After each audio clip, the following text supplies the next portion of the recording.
Dans le box des accusés, Mireille Delot écoute attentivement la lecture de l'acte d'accusation. Elle ne conteste pas les faits qui lui sont reprochés. Au contraire, elle a reconnu très vite avoir tué son mari cette nuit du 24 au 25 août 2013, à coups de matraque et puis à coups de couteau.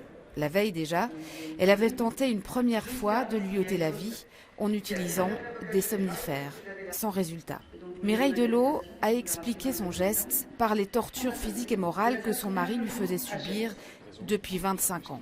Une version des faits que contestent 2 de ses enfants.